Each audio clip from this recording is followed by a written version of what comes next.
He might jump in, I don't know. He said he's going to set his alarm and see what happens. Okay, cool.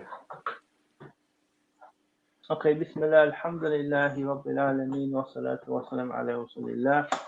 Welcome back to another Muslim Morning podcast. I'm your host Ismail Howell. Once again, we're with our resident Sheikh, Muawiyah Taka, mashallah. How you been, Sheikh? How's everything? Things have been good. Alhamdulillah. Can't complain. We're ready for today. You ready? Yeah, taking off your jacket, ready to go. Yeah. Okay. This is a very important topic. The realities of faith, the beginnings of faith, its preservation, the preservation of our faith, and also its fruits. But what I want to look at is the kind of the journey. For example, from someone who's, you might say, a truth seeker. He's got an idea about God, hasn't got quite certainty at this particular time. Like we were all truth seekers at one time. We took our shahada. How can we talk about nurturing faith at the very, very, very beginning? But what might also be a point is, what are the obstacles in the way of faith? Like in this day and time, it's difficult to be a truth seeker. It's difficult to be a believer because the obstacles of modernity, you might say, distractions, films, mobile phone, etc., etc. What does a truth seeker have to do on that path at the beginning of his faith? You might, speak about your journey in regards to how you became Muslim, how you became nurturing faith at the very, very beginning. Alhamdulillah. Bismillah wa salatu wassalamu ala rasulillah wa ala alihi wa sahbihi ajma'in. اللهم علمنا ما ينفعنا وانفعنا بما علمتنا إنك أنت العليم الحكيم. So alhamdulillah. I think the first thing to clarify here, especially if there's anyone who is from a Christian background who's listening to the conversation, is the use of the word faith. Now, for a Muslim or for Islam, the meaning of faith is not the same as the meaning of faith according to Christians. So many times a Christian might use the word faith to mean religion, as in my faith and your faith, as in dini wa dinukum, my religion and your religion. So he's from a different faith as me, i.e. he's from a different religion as me. So from their perspective, a person having faith will be being a Christian. Whereas in Islam, what is sometimes translated as faith is usually from iman. That's a wider scope. Now, why is it wider? Because it includes actions. So iman includes actions, or actions of the limbs as well as actions of the heart. And they're not disconnected. So, some might say, it doesn't matter what my actions are, as long as I have faith in my heart. Well, no, your action and your limbs is a manifestation of what's inside your heart at some level. If you find your actions are leaning towards corruption, then it's a manifestation of what's inside the heart. And if you find your actions leaning towards righteousness, even if it means after repentance, then again, it's what's in the heart, or manifestation of what's in the heart. But what's interesting about that is that there is a kind of disconnect, and hopefully no one doesn't call me murji'ah. I'm not saying there's a disconnect. I'm saying there is a slight disconnect in the sense that doing righteous actions increases one's in iman, and doing sins decreases one person in iman. Meaning, imagine if my iman is here, I could do actions that would lead the iman to be raised. I mean, if I just said that, I just thought about that, it does sound like there's a disconnect, as if there's two separate things. Doing actions leads my iman to go up, as if that makes sense. But Ahl Sunnah or Islam believes that your actions are a part of iman, in the sense that your actions affect your iman in good and bad. So if someone was to ask, someone say, "Oh, I'm low in iman. My iman is low." First and foremost, often, very, very often, people use that phrase to refer to feeling down, depressed. upset, not motivated, not engaged. My mind's not with it. I'm being lazy today. X, Y, and Z. Now, that isn't necessarily true. I mean, I could feel down and depressed and say, "Oh, I got a low iman," but that's not what iman means. Iman is your belief in Allah and His Messenger and so on and so forth, and your actions and so on and so forth. But just being depressed doesn't mean you have low iman. So let me give you an example. I had one brother a while back. He felt that he was losing his iman. Yeah. And obviously that kind of stuff, those kind of statements is like a bit frightening. I mean, you losing your iman. How could you lose it? I mean, how does one lose the iman? He said, yeah, because I'm having these thoughts and this kind of stuff, and I feel like I'm losing my religion and so on and so forth. And I'm just so upset. And then he started to cry. And obviously for me, I'm not used to that kind of stuff, man crying. I'm not used to seeing man it's the new thing. You got to get with it, brother. You got to get with it, man. It's the new thing. I didn't know what to do with myself. I was like, what should I do with my hands? What should I do?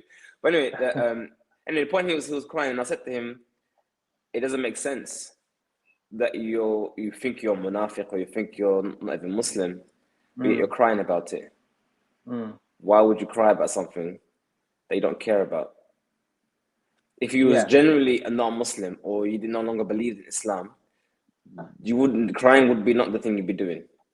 So you're saying he's crying was a sign of his faith. His crying was a sign of his faith. There you go. Okay. Iman was actually there, and his struggles was coming out and manifesting in his actions, involuntary actions even. And that's one thing, just like I said, people don't understand about Iman, is that when you say the actions are manifestation of Iman and they're connected to Iman and not detached from Iman, is because you have manifestation. How does your Iman manifest? How does it come to the surface?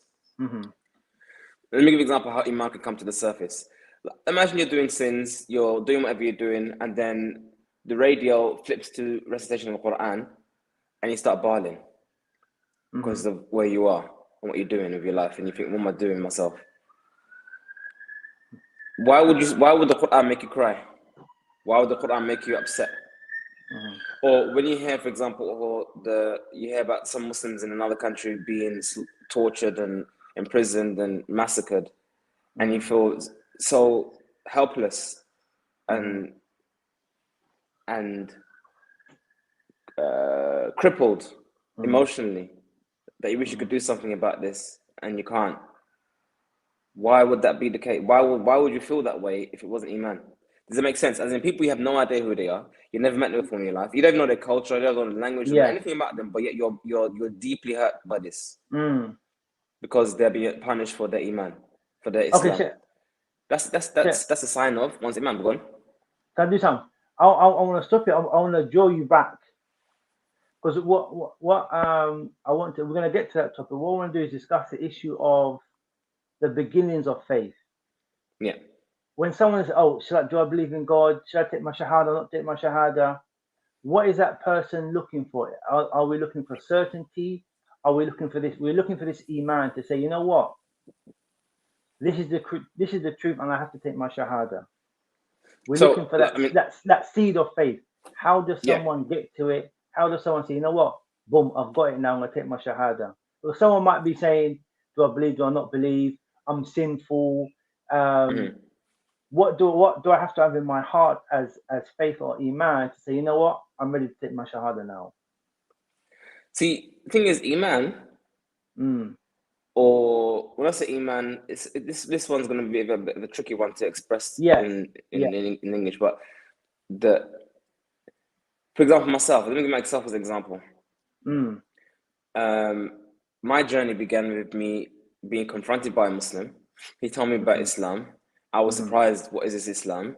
I thought I knew what I thought I knew about religion. I tried to give a bit back as he was giving me, and I realized I haven't got a clue what I'm talking about.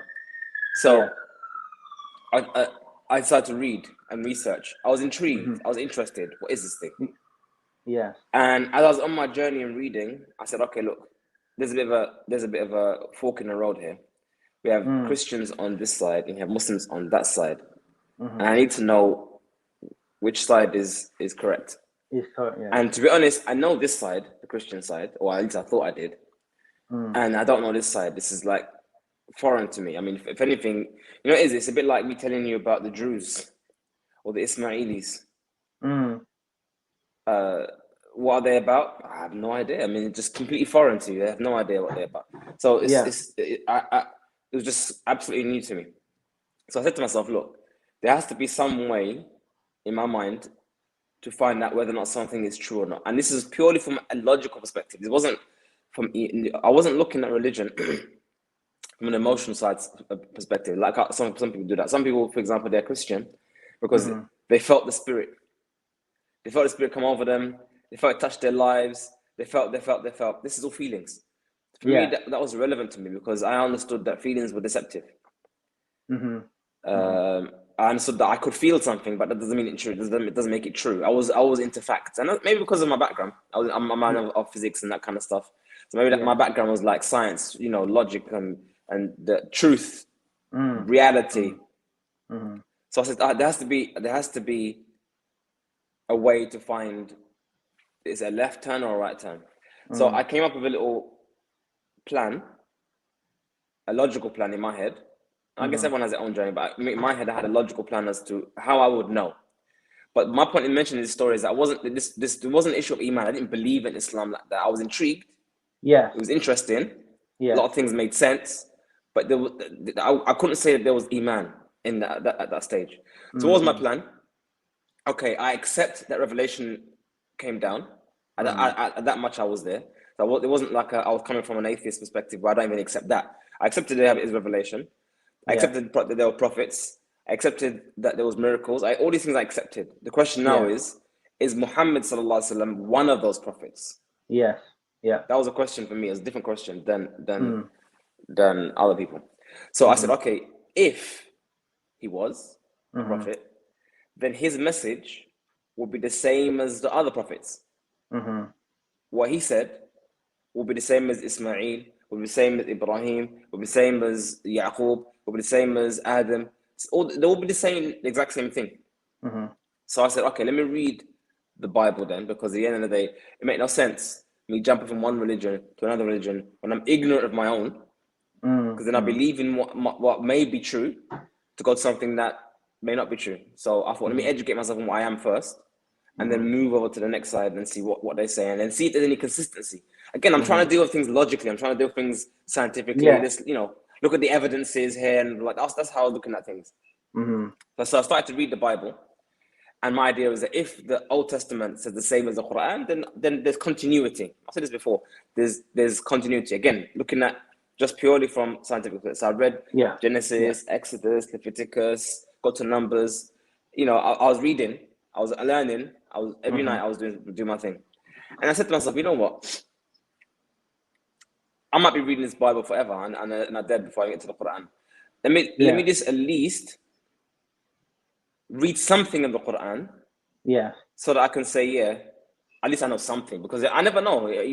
I might find something there relevant right now. And then I open the Quran, and I would say at that stage, Iman began for me. Because what I read so shocked me to my core that there was something literally in my chest. I don't know what it was called. It was pain. It was called shock. It was called anxiety. I don't know what you call it, but it was something that I didn't expect this. What I read. And you have to, and from my perspective, why was it shocking? Well, number one, when I read the Bible, it was very narrative based.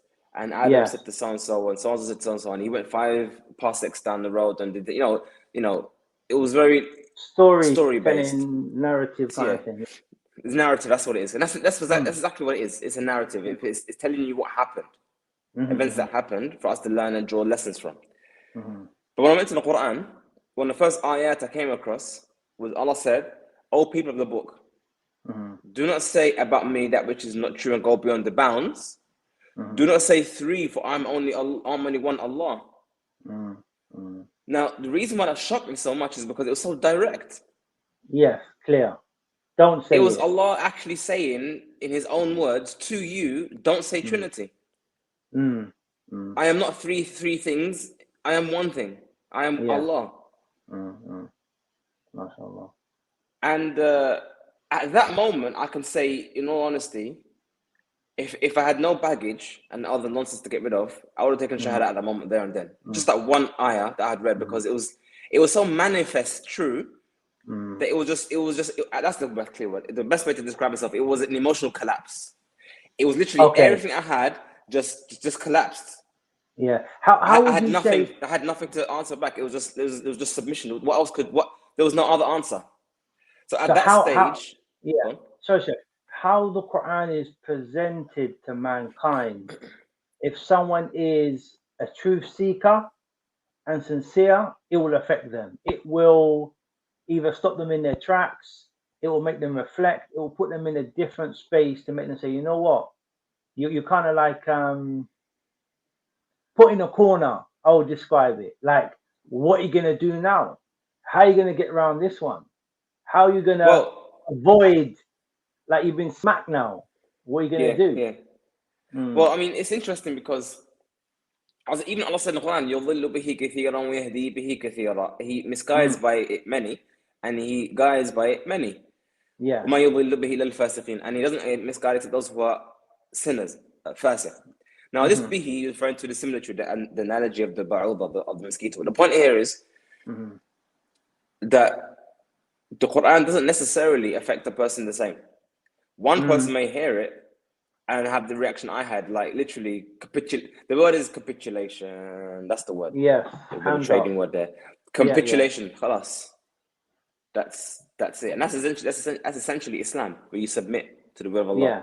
Where some people, it's actually, lift up arms. We're going to fight. So, for example, because this all happened when I was in college, isn't it? So this is all college life. And I guess a lot of things happen when you're in college and uni. In terms of mentally, you start thinking about things. So, as I've just come to this religion, obviously the first thing you want to do is tell others. And the first thing you assume is that what affects you affects them.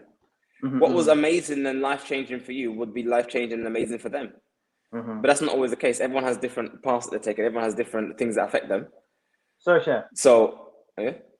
So after you got to that point of reading the Quran, how long after that did you take your Shahada? How long did you say, you know what, I have to become Muslim now?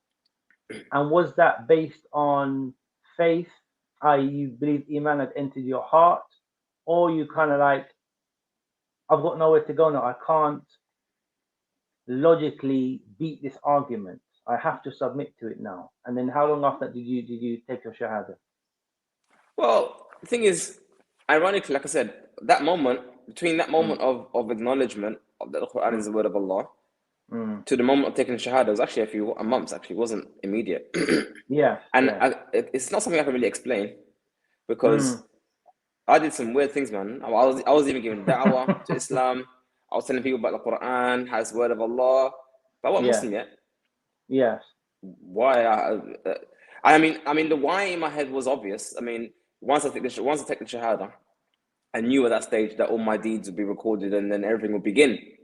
So from that perspective, there's a bit of deception on my side, on my behalf, that I'm deceiving myself, thinking that, okay, you know what? When I'm a better person, then I'll take the step. When I've improved myself and I've removed all the sin, then I'll become the Muslim that I need to become. Because if I do it now and I still got my sin, then it's going to be my record. Which was a deception of Iblis, 100%. There's no about that one.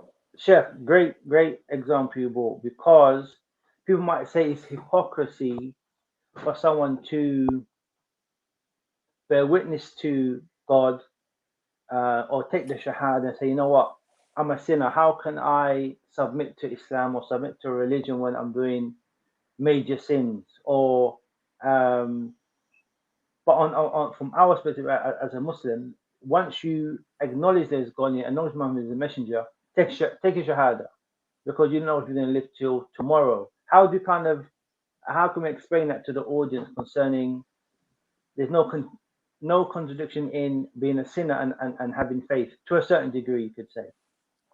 Yeah, so the deception that Shaitan gives you is that, I mean, his whole thing is about getting you to. The thing is, you have to understand the premise. What is his goal? What's his objectives? in his life. And that is for you to become one of the inhabitants of hellfire. How With does he him. get you to do that?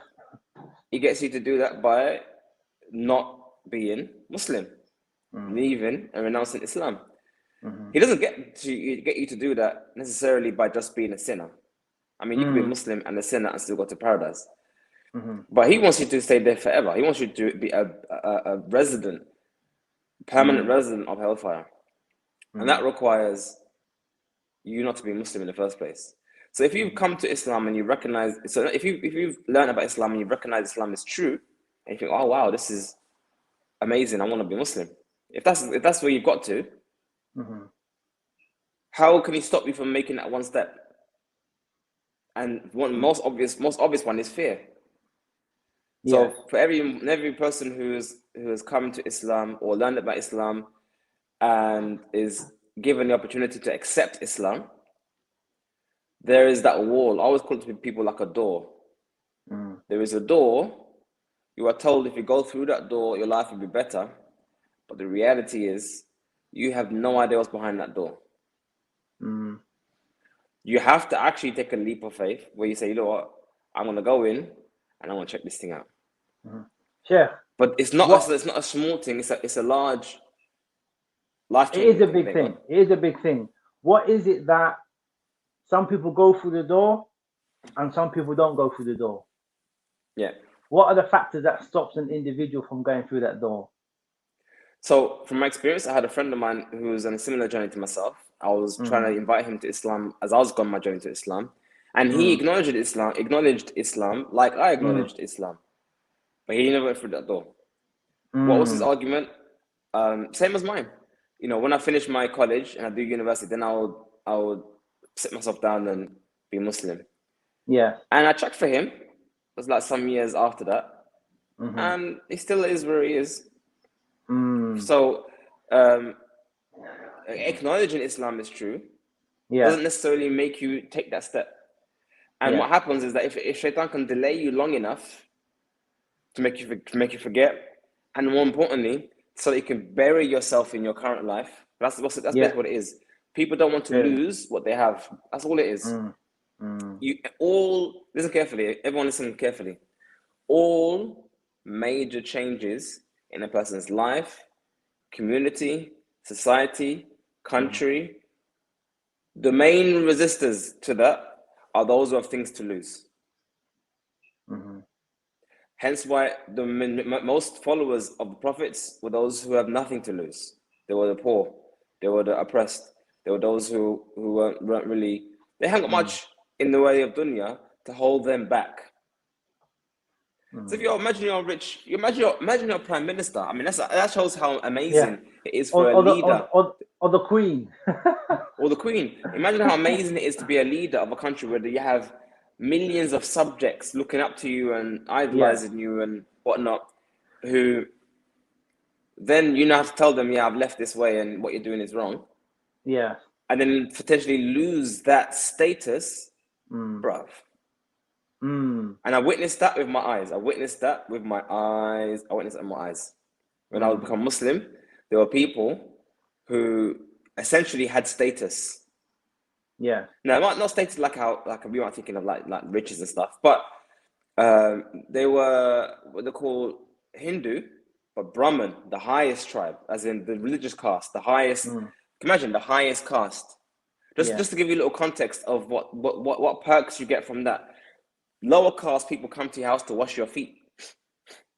Oh no. People, they think you're a blessing, as in they might touch you to get blessing from you. So you are not just any old Joe. You are the highest of the highest of the high. Yeah. So when I invited them to Islam, bro, I saw it in my own eyes. This threat of losing everything, and I stopped them from even considering it.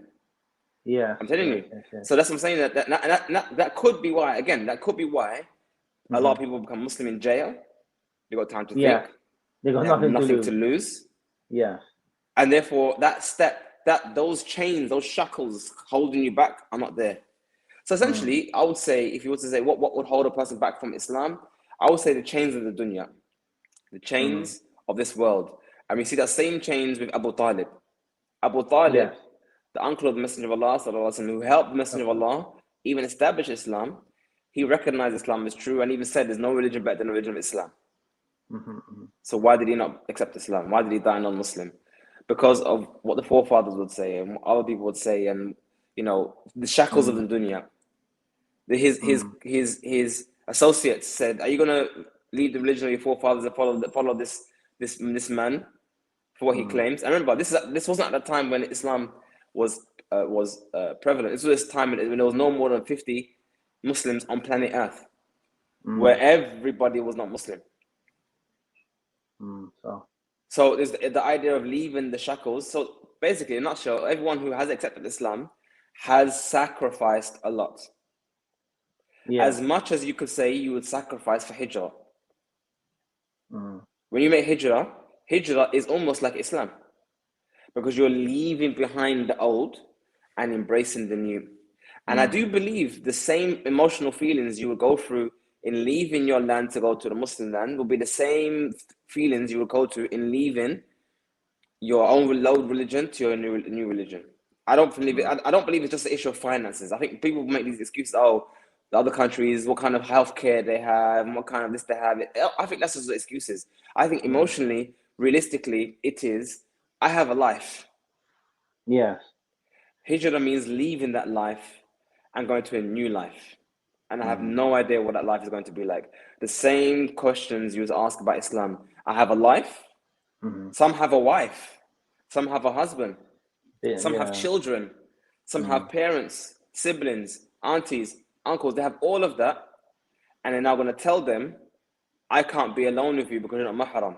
I'm going to wear hijab now. I'm not going to cover myself. I'm not going to attend your Christmas events and your shenanigans and what's it called, shingdings or whatever, your parties and your drink ups.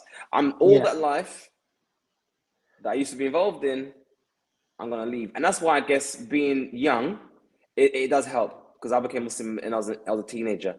I guess when you're Muslim and you're young, it does help because you haven't got much of a life. You have a life, but your life is constantly changing in terms of your mind is developing, everything's changing. But if you've got like in your 20s and your 30s and your 40s and your 50s. Yes. You got wife, you might get divorced, kids. It can be difficult. And hence why we need to take a moment here, just before we go to the next point. We take a moment here to appreciate the likes of Abu Bakr, who heard the message. That was it. It was done. I believe. There was no doubt. As in, left everything immediately just because it was true. And never doubted after that. This is true. That's why Abu Bakr got the status that he got, because that was unwavering iman above all else.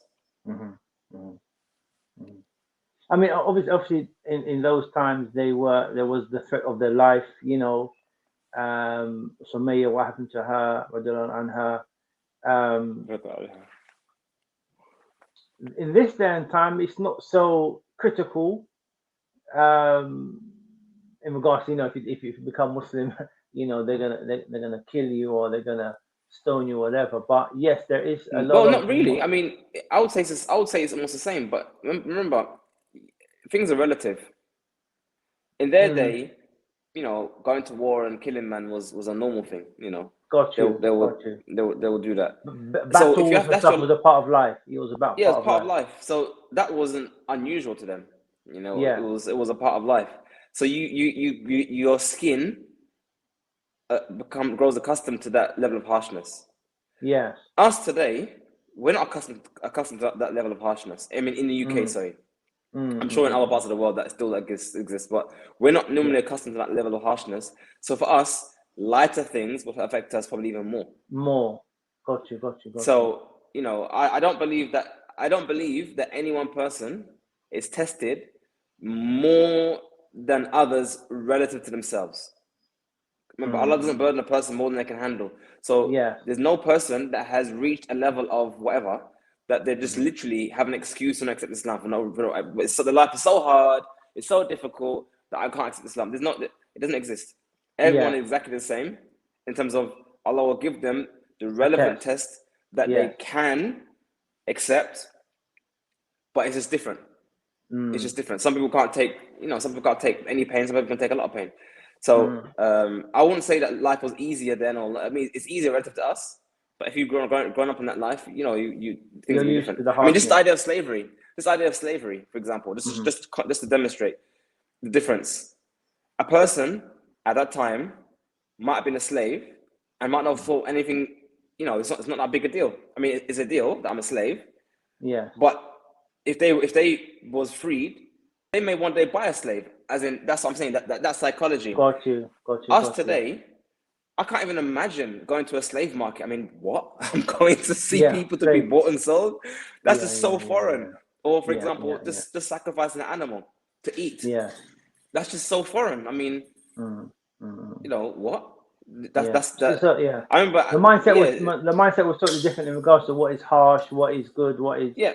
It was completely different. Completely different. I mean, even me, when I first time I did udhiyah for Hajj, did sacrifice for Hajj.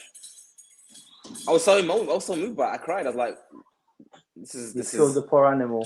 The poor animal. I mean, that was my mindset. It took a while for me to say, you know what, this needs to man up. What kind of nonsense is this? It's only a sheep. And then, alhamdulillah, I overcame that. But my point is, people need to stop making. The thing is, I personally don't like the idea of any excuse. There is no excuse. People say, "Oh, life is difficult." No, it's not difficult. Everything it's just for you to just make the step. Don't make excuses. Just do the thing. Okay, so someone decides to do the thing. Someone decides to go through that door. First, I want to underline the fact that when the person takes his shahada, whether he's a sinner or not a sinner, no matter what baggage he has or whatever responsibilities he has or family or business and he has to take his shahada, because once he gets through that door, is Islam. From that stage of going through the door, we talk about his faith, talk about iman. How does one then proceed to grow faith, to become a true believer, you could say? Because there's on one side, there's the one where the person accepts Islam, I submit, and then there's a development of faith, and then we can go back to how you started to talk about iman and stuff like that. So, I mean, I don't think necessarily there's an optimal one solution for every single person, because everyone has different circumstances. For me, what I did is that I did what I normally do with all things. I go an extreme. that's just a me thing. If I find something is good, that's it. I'm 100%. In both feet, basically. Literally, and that's what I did. So I went anything I found in the Sunnah, I did it. I read a hadith that Messenger never slept on the bed, and he had like little straw thing. I slept on the floor. I read that everything. I just did. I went all the way, because in my mind, if I'm gonna be Muslim, that's me acknowledging that life is wrong, and then I need to embrace a new life. So I literally did that. Everything in the past I had, I rejected, and I said, I'm gonna be this new thing. Now, when I say go in the extreme, the reason why I say it was slightly extreme, not in a bad way, but it was slightly extreme in the sense that many things that I rejected and turned away from, it was unnecessary. It was unnecessary as a whole, but it was necessary for me. Yeah. Let me explain that. For me, I needed to go all the way, as I feel, so that I can start afresh. Because some people, if they don't do everything all the way, then the old life will drag them back. Does that make sense? So I went all the way, and I chucked out the old, and that was it, all new. Some people, they might need to do things slowly and get there gradually. For me, I don't do the whole gradual thing. That's just not me. I go all the way. So, but generally speaking, whether you jump in holistically or whatever you need to do, just to recognize that it's a long process. Yeah. And it's a process that takes place on two sides. There's two sides of the process. There's the external side, the actions. Yeah. And this is the part which most people think is the only side. And then there's the internal side, which is what you're talking about here, the iman. Iman, yeah. Growing that iman. Now, the external can and does grow the internal, but there has to be an actual aim to grow the internal. Yeah. What does it mean by internal? No, I don't just mean literally growing iman and rest. I don't just mean that. I also mean perfecting one's character, for example, improving one's behavior, as an example. These are things one needs to do on his external and internal, and it's an ongoing thing. For example, like imagine you laughed at crude jokes a lot, and you watched crude and rude comedy. That was your thing, yeah. So on external, you got to stop doing that. Okay, that's easy, but internal means you need to start hating it. That takes time. Yes. You don't just get from here to there. So it takes time. The new Shahada, the new Muslim, it's not an on-off switch from zero faith to 100%. It's a gradual process. That gradual process, what does someone have to do to start off that gradual process and keep moving as a Muslim? Like, what does he reflect on? What does he read? What should be his daily routines in order to grow his faith? In terms of must-dos, then hadith, whatever I have forbidden you from, stay away from it. Whatever I have ordered you to do of it as much as you are able. So if someone's into alcohol, that needs to stop. If someone's into watching pornography, that needs to stop. If someone is into socializing with women at bars and whatnot, that needs to stop. So there are certain things that must stop. And unfortunately, many people, non-Muslims, these small events are so important in their lives that it almost becomes a barrier. But it really isn't. I mean, drinking alcohol, is it really a barrier? I mean, it's just a drink at the end of the day. I mean, unless you become so immorally dependent on these things, it isn't really a big thing. But it can perceive to be a big thing. This is what I'm saying, that the internal will take time. It takes time to get the old habits out of your head. It's easy to stop it physically, but it takes time for that to be removed from your head. I'll give an example of that in Saudi. I went to live in Saudi. I was there for how many years? And then I came back to the UK. And when I came back to the UK, I was shocked at the nakedness on the street. Because I hadn't seen that for such a long time. That's what I'm talking about. It takes a while for, you could say, your levels of normality to adjust. And everything, even sugar. Even sugar, actually, that's a good point. Imagine you take 2 sugars in your tea. Every day you have tea, you have 2 sugars. If you just stop putting sugar in your tea tastes bad. It does. But it takes a while for your palate to adjust, for your tea to taste good again. It's just normal. It's all kinds of levels in your mind of normality. It takes a while to adjust. And that's something you have to do. But the question is, how do you do that? How do you get from over here to over there? And there's not one solution, but the easiest solution is to engross yourself with good company. That is the single most important thing for a new Muslim to do, is to embody himself or circle himself with good company, meaning the Muslimun. So if there's a guy, he needs to start praying in the masjid, spending time with the Muslims in the masjid, attending circles or events or not with the Muslims, making friends who are good Muslims. Because if he doesn't do that, then essentially what he's saying, he's going to be swimming upstream. Can he maintain good religion and be a good Muslim with all his surroundings to be non-Muslims? His friends are still non-Muslims. His workplace is all non-Muslims. Everything about his life has not changed, except that he's just said the Shahada. Can he be a good Muslim? Possible. Is it likely? Not really. Because we are communal people. We're humans. We love to be in a community. So if you're not in that community, you will struggle. And alhamdulillah for me, when I became Muslim, I was in college, and we had the prayer room. And that prayer room was a godsend, as they say. It was literally, that was my highlight of the day. I went to college, did my lesson, prayer room. And after the next lesson, back to prayer room. That was my highlight. And then from the prayer room, every Friday we went to a dars, went to a lecture, where we attended other Muslims. And then once or twice a year, we had conferences, more Muslims. So these things brought me into the fold, you could say, brought me into the environment of Muslims. So now I'm essentially becoming more and more and more distant from that life. How does that affect the heart? How does that increase the iman? Because essentially we're saying iman is it's in the heart, and obviously it's Yeah. on the limbs. But how does that, remembering Allah, being in that environment where you're speaking about God, how does that have an effect on someone's faith? Yeah, so in two ways, like I said, good deeds. If you're around Yeah. Muslims, Hmm. therefore, essentially, you're the salams, Hmm. being good company, Hmm. advice, not hearing bad speech, hearing good speech, that Hmm. kind of stuff. As long as you're not involved in backbite and the rest of it. Hmm. So these things increase your iman, but also these righteous deeds become normal, and this is what I want to get to. This is what part I want to get everyone to understand where you want to get to. Yeah. Yeah. Where's your destination? What's your destination as a Muslim? Your Mm. destination is where Islam becomes normal for you, to the point whereby that previous life now becomes as foreign to you as Islam is at the beginning to you.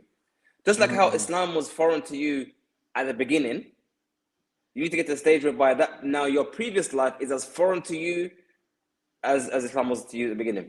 Mm-hmm. That's essentially where you want to get to. For example, me the other day I put on some trousers and it was a bit tight around my legs. And I thought, bloody hell, man, feels so comfortable. It felt so Mm. uncomfortable wearing trousers that touched Mm-hmm. my skin because I've always worn baggy stuff. Mm. I feel uncomfortable wearing anything a kameez that doesn't cover my thighs. Mm-hmm. I literally feel like I'm naked. I feel just like how you'd feel when if I said to you, Ismail, go out with some shorts like Oh, them above the, yeah, yeah, yeah. You not feel even shorts, naked. like how those men had their swimming thing, like those knickers things. Those guys, I don't know what you Yeah, call it, like pants. Like those guys when they yeah, wrestling. Hulk Hogan. Remember Hulk Hogan in wrestling? He yeah, used to wear that little yeah. thing. Can you imagine doing that, bro? I'll be like, what the heck? That's literally naked. I'm literally as if I'm wearing nothing. That shyness. Yeah. How do you get that? By not exposing yourself, especially for the Mm. sisters. Imagine a sister who was always in her life wearing a short skirt, wearing this, wearing that. If she just stops wearing that stuff long Mm. enough, going back to that would be like as foreign as walking on the street naked. Mm. It won't feel Mm. that. But it takes time to get there. It Mm. takes time and effort. And that's why I'm saying the actions comes before the iman. You have to do the actions, have patience with the actions until the actions become you. This Mm-hmm. basically means becoming you. You have to take time with your Islam and involve yourself in Islam and engage yourself in Islam with the Muslims until that Islam becomes who you are.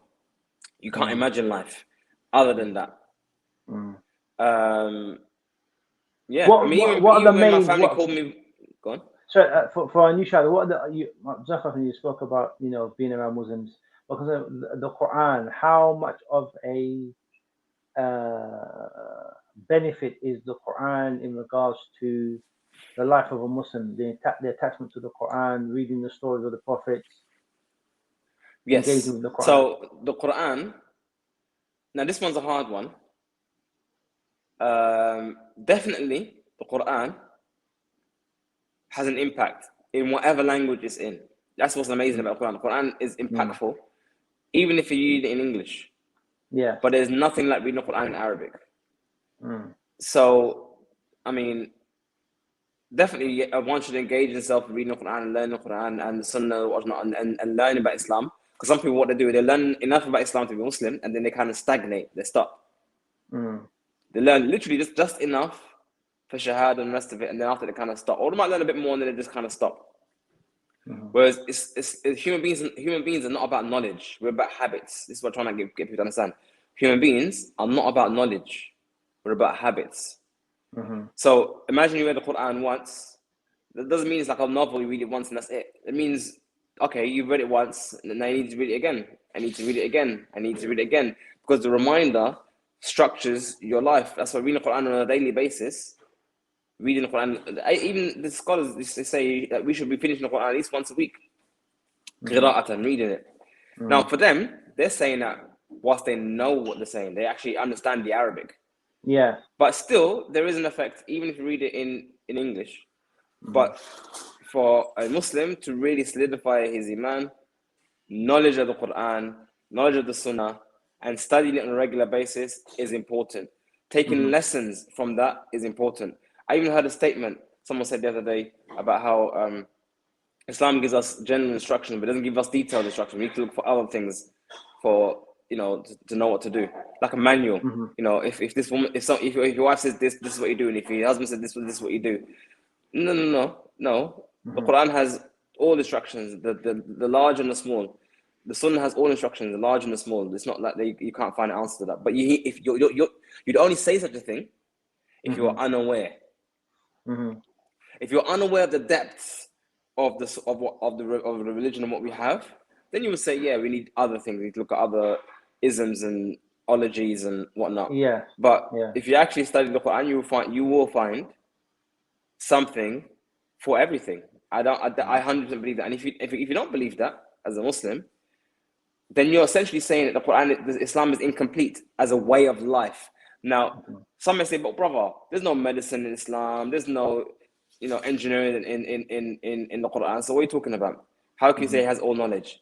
Well, engineering isn't a way of life. Medicine isn't a way of life. We're talking about a way of life, how to live your life. And Islam has all the solutions on how to live your life. How to behave with your neighbors, how to behave with your boss, how to behave with your wife and children, how to behave with your animals, how to behave with your food. How do you live your life? That's in Islam. There's no solution outside of Islam. As for how to be a doctor, what's the best way to train your abs and to get hench, obviously that's something else. That's not a way of life. That's something you do in your life. That's not a way of life. Excellent. So we are beginning to grow our faith. We are, with the Muslims, reading the Quran, trying to change our behavior, and we have this faith that we're trying to grow and nurture.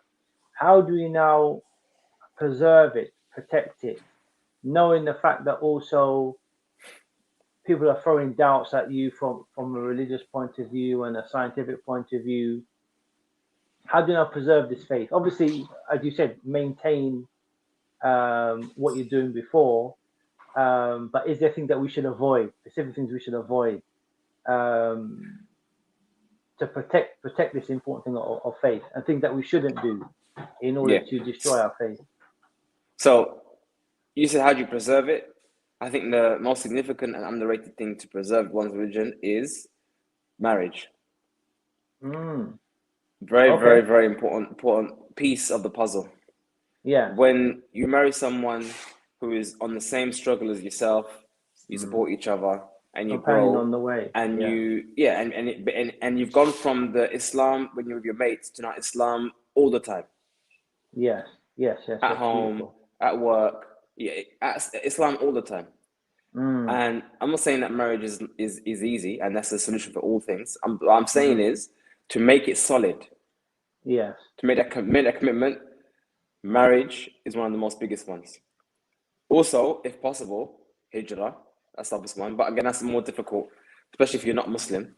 I would say if you're a new Muslim, just saying up and leave, that's not so straightforward. I know when we were younger, one of the easiest things to do, or one of the things that people did was that become Muslim, and you know how it was. It was like, life is difficult in London, blah blah blah. I'm gonna go to my hijrah. Let's go Yemen. The Maj. That was the go-to hijrah spot if you want to get rid of get away from the life of this world, the life of the West and whatnot. Now it wasn't necessarily a long-term fix, but it was definitely something that we did back in the past. It helped. It did different. Yeah. I'm not denying it. It was good. I'm just saying it wasn't a long-term fix. It was something. It was good for iman boost, and if you did the hard work, if you did the work necessary, you didn't just go there to doss about. I was never there, so I don't know how it was there, but I have heard that not everyone who went there benefited as much as they could have. But I guess that's everything though. But hijrah, living amongst the Muslimin, even if it's just a job, you got a job living in this country or that country, going there, but not going there with the mindset that you want them to do something for you. You need to go there that you need something from them. And this is the mistake many people do when they go to these countries, especially in terms of employment. They think that they are the privileged ones and that they should be welcomed in open arms like the Muhajirin. That's not how it works. Yeah. Yeah. You're the one who needs fixing. You're the one who needs the Islam. You're the one who needs that. So you need to go out and go and get it. Yeah. You don't expect the Arab or the Malay or the Turk to come say, "Oh, ahlan wa sahlan, you're a new Muslim. Come marry Brittany. my daughter. Come marry my daughter. Yeah. Come have half my property. Come live in for free." No, I don't want that way. It You means you have don't to want go that way. there.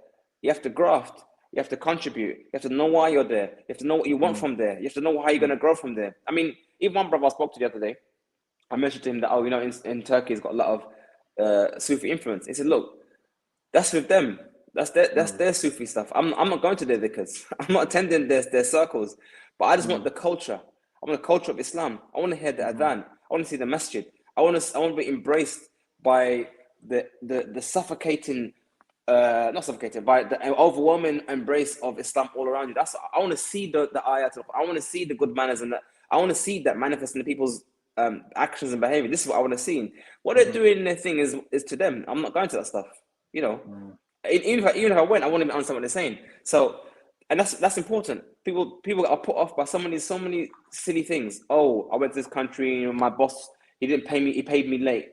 Okay, I mean, is that all that was in the whole country? I mean, you lived in Jeddah, you lived in Medina, you lived in Abu Dhabi, you lived in other places, and all you saw there was your boss was mean to you. Is that all you got from the thing?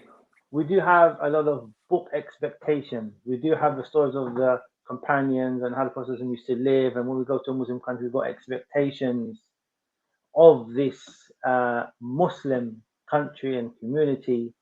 And for some people, when they get let down, it does, I don't know how, affect their faith. Like, what is this? Like, Well, some people just to push back on that idea, because I think what people expect from the Muslim lands isn't even in the Sunnah. Meaning that they think, we say, oh, they read the Quran, the Sahaba, and the good deeds that they did, and they think that they're going to get that elsewhere. But if they actually read the Sunnah, they'll recognize that they had more struggles than we did. As in, they left all their wealth. They were in the desert, no air conditioning, no hot water, no running hot water. Medina had a plague. They were literally going to a land that you could get sick from. I mean, imagine COVID. You're going to a place that said you sick. That's why when we make the ramal, when we do the tawaf, we uncover one shoulder and we run to show that we're not sick people, because there was that idea that you're going to a sick. I mean, they had real struggles over there. We had a marketplace that was run by the Yahud who imposed upon them staunch taxes. I mean, they had real struggles out there. It wasn't just like, it was all nice and hunky-dory. No, it wasn't like that at all. Or they may envisage Medina. So as you said, they might go to a Muslim country and expect the next door neighbor to marry their daughter to him straight away and ask him no questions, kind of thing. As they remember the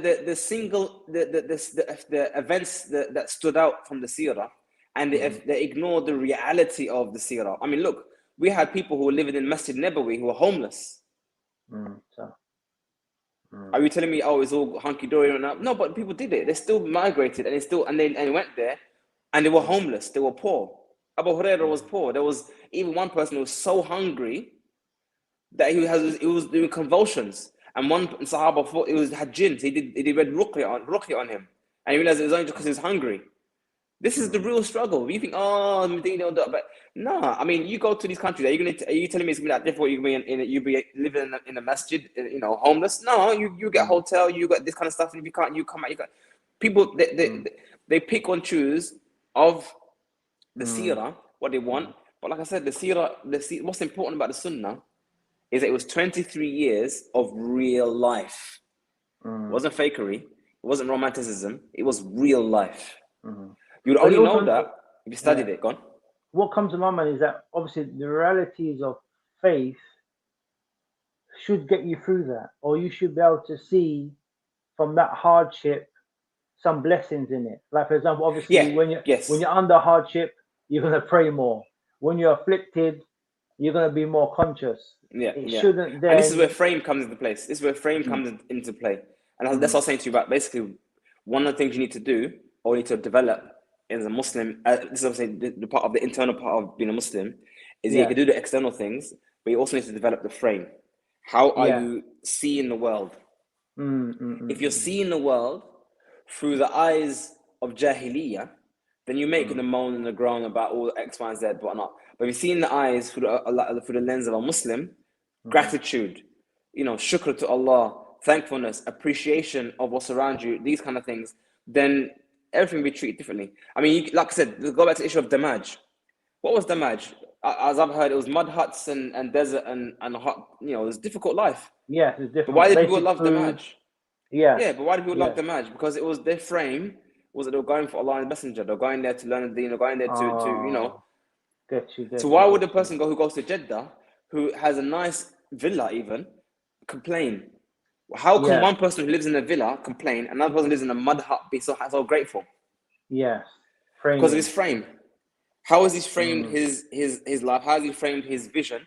And this is what I'm saying. A person needs to develop the internal. Anyway, back to the point. The two things I would say that would help a new Muslim, just to conclude, would be number one, marriage, because marriage now puts you into a partnership, puts you into a family, especially and I know people have different views.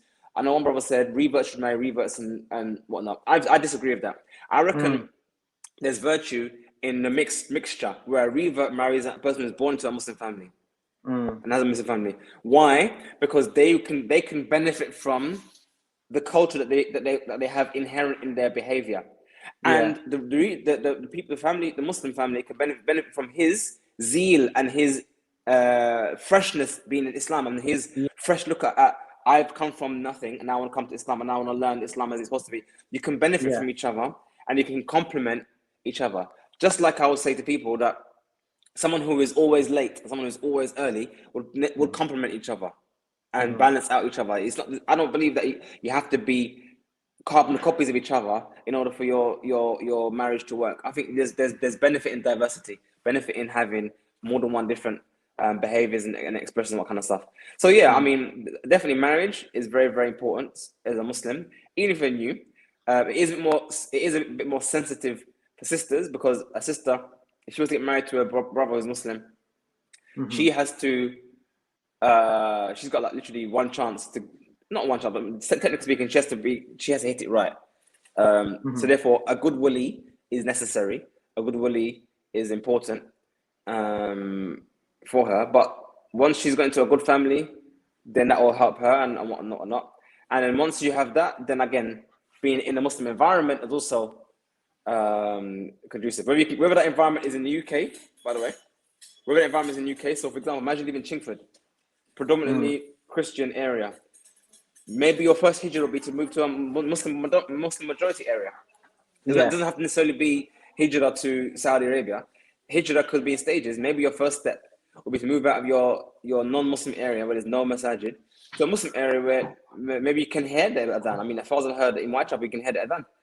Maybe that could be your hijrah, or move to an area where other people are, where other communities are, and then from that step you can move to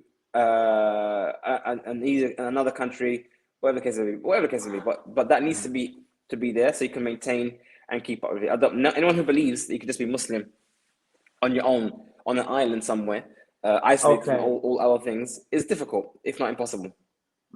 Excellent. Okay, we've got a couple of minutes. Can we just end on the issue of fruits of faith, the benefits of faith, the benefits of increasing your iman,